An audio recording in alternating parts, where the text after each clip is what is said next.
Hello. Hey, Rex. Hello, producer Rex. Yeah, I was looking at the website while you were talking. It looked really interesting and had both of the websites had a lot of information. I was wondering though, do you host the program in your area? We do, yes. Okay. How would somebody in, say, Salt Lake City, Utah, have the program in their area? So on the websites, there's a section called weekend dates, I believe, and it will tell you on the Help Our Marriage will tell you where in the United States there are programs. And I do believe we have programs in Utah, and it'll say where and when. We have ours already planned out for Santa Cruz, Monterey, and California. Next one's in January, and then we do one in May, and then next September. So we do them 3 times a year. And then we have this sets of 6 post sessions thereafter. And it's a whole weekend. Like how long? It's from planned for 7:00 on Friday night through about 4:00 Sunday afternoon. And do the couples stay at home? Do they stay at a hotel? Oh, so ours in California are usually at a retreat center. This last one, was in San Juan Bautista. And we kind of bounce between San Juan Bautista and Santa Cruz. Every now and again, both of those are booked, and then we'll have to do it in a hotel. That's always a little bit more tough to work with, just because you have outside influences there. At least at the retreat centers, we have a little bit more control, and it's very consolidated. And one person in the marriage can't go. It has to be both, right? Has to be both, yeah. Okay. However, after the program is over and after the post sessions are over, there are monthly, what we call core meetings. And those meetings, because you've already gone through the program when you're what we consider alumni, if one spouse can make it and one spouse cannot, that's okay. So these are like follow-up sessions. Correct. Yes. Okay. And do you track the success of the program through that, or anything? Well, we track it with surveys at the end of each weekend, and we don't really track it at the core meetings after that. It's usually just at the weekends we track it. And then we track just by who shows up, who communicates with us regularly, that type of thing.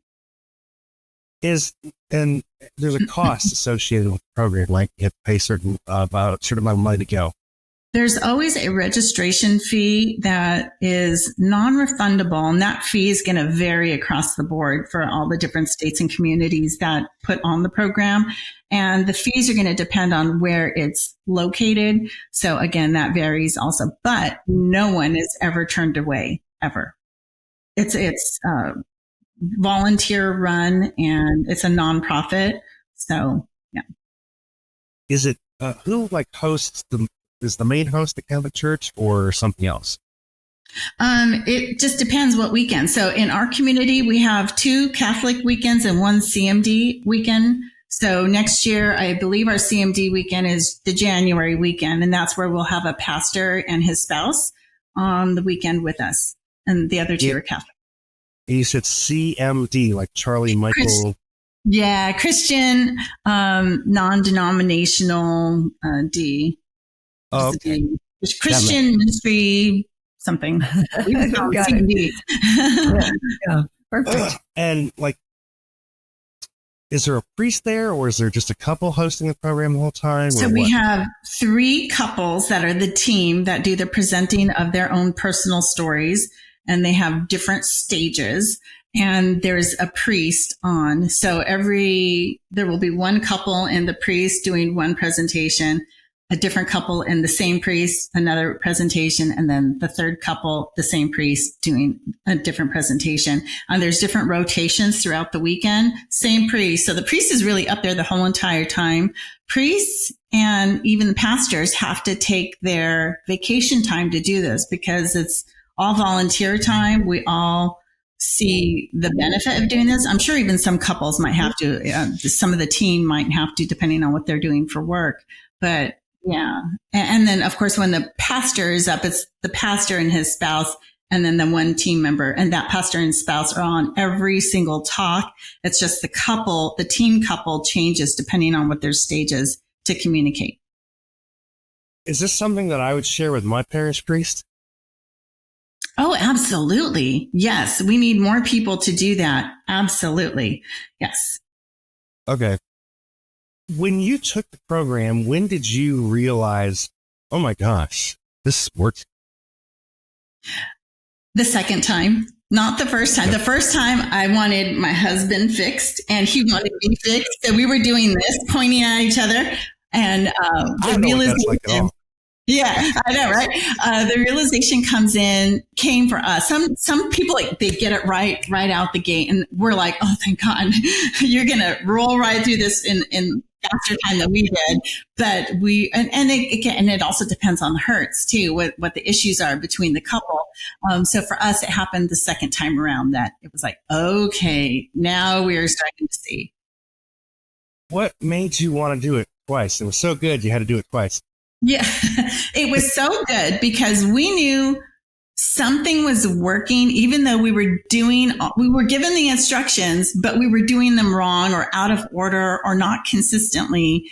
But we knew that there was something to it because little changes had been made, but because we were still pointing the finger at each other, that person wasn't fixed yet, right? By the second time around, first time around, husband was like, not for me, don't want to do it. He came anyways. Second time around, I was like, I'm not doing this. I did it once and I think I did it right and you're not fixed. So this is it.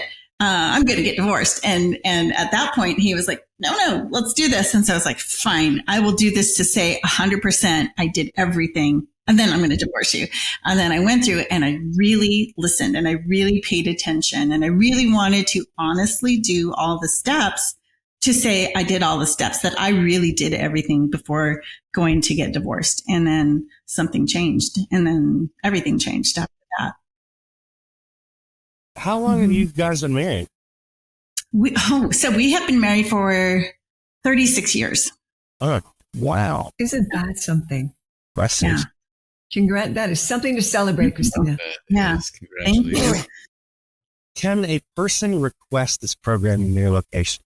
While we load the Utah. Can they request it in what? In their own location. Yes, or the next closest location to them. Yeah, we have had couples, especially after COVID, because we do our weekends in person. We used to do our post sessions in person, and then COVID happened, and nobody could be in person to do these anymore. So our international team said, hey, let's do these on Zoom and let's try and get couples from all over the place. So during the COVID time is when we would have people from Utah or Alaska or, Florida pop in. Of course, you'd have to do it on California time, but they made it work. And then they were on the post sessions also. So yeah, there's always a way, even if there's not a program directly in their city or drivable to them, then there is an international Zoom that still happens for couples. Is the program faith-based? Like, does one have to have some kind of Christian background to understand it or work through it? No. And that's a great question because we do have Catholic weekends and we have the non-denominational weekends or no religion at all. And we tell people, you know what? If you don't believe in God, that's fine. But you need to believe in something. If you believe in, a rock, that's okay. Just wherever we're talking about God, insert your whatever, it's the moon, the stars, the universe, my rocks. Okay, just insert that, whatever you trust and believe that there might be something else bigger than you, that you're unknown or to the unknown or whatever. Just input that instead of whenever we're using the word God. Because for us, I'm Catholic and I use God and I talk about that. So that's what we say. Good.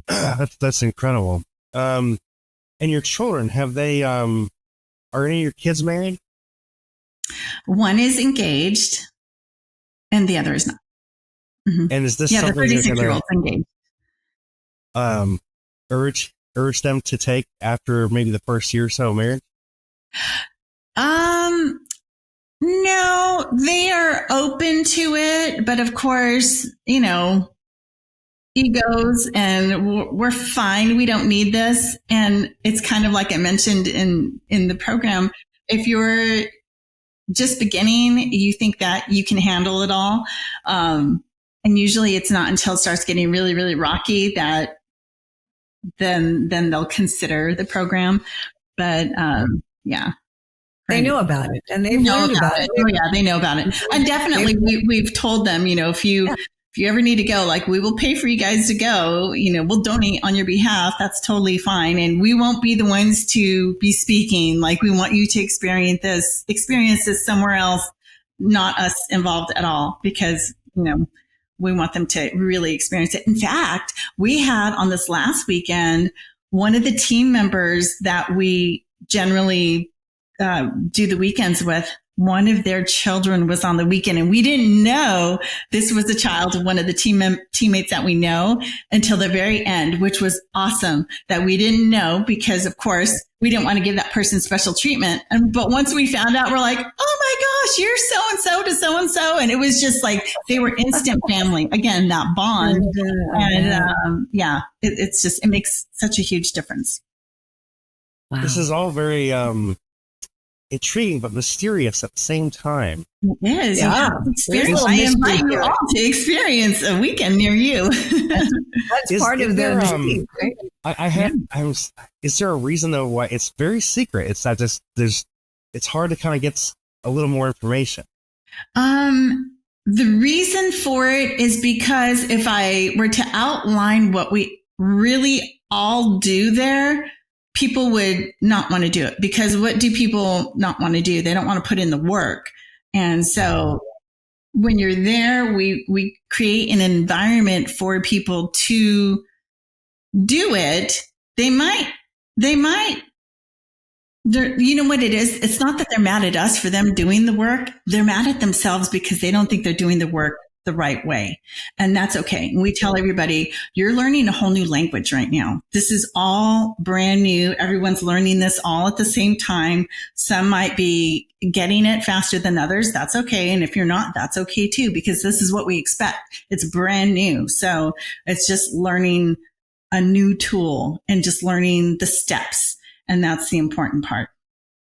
That makes sense. Because I've heard prominent business people who share stuff sometimes. They're like, I could share it all with you, but you're not going to do the work, Yeah.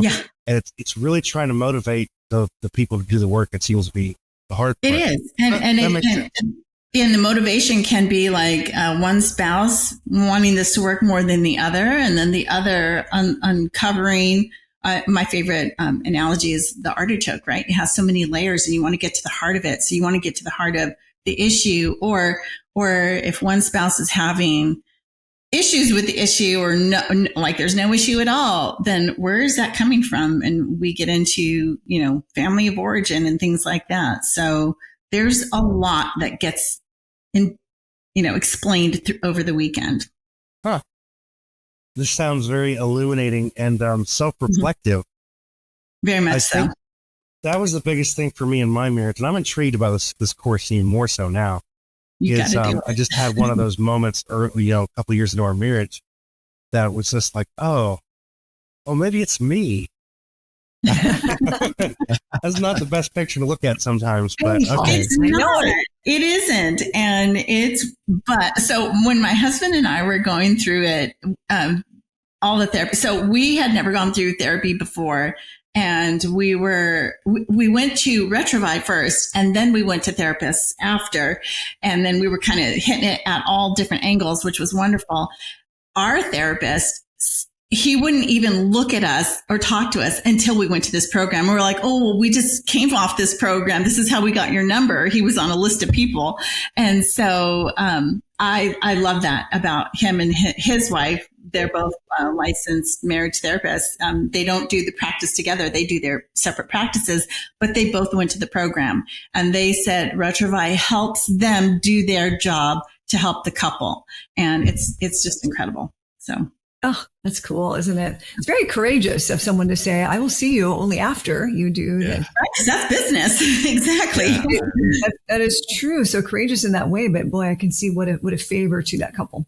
Yeah, it speaks volumes. Yeah, so the therapist knowing like this is going to be helpful, and you go do it first, and we'll talk. Yeah. I'm not even going to take your money until you show this. Yeah, exactly. Yeah. All right. Well, this has been fantastic. Do you guys have any more questions? No, super helpful, Christina. Thank you, Christina, for all your generous time. Of course. Yeah, thanks for taking the time and sharing this with us. We really appreciate it. Well, you're so welcome. Thank you again. Thanks for joining us today.